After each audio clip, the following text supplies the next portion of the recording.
Kaylee. Bye. Bugger.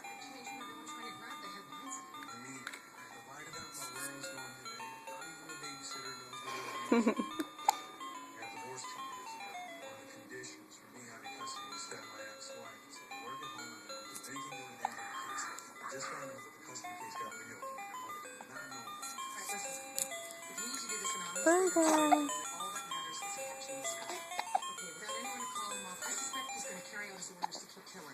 What are you doing? What are you doing?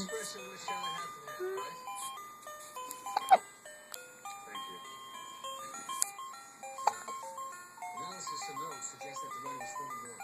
Been in the country 2 or 3 years. Poorly educated, at most the equivalent of 2 years high school. Bravo IQ, 100. Plus or minus 10 points. Textbook analysis. Very impressive, very thorough, and completely wrong. This guy's not a foreigner. He's been living here for years. He's well educated and his IQ is near genius level.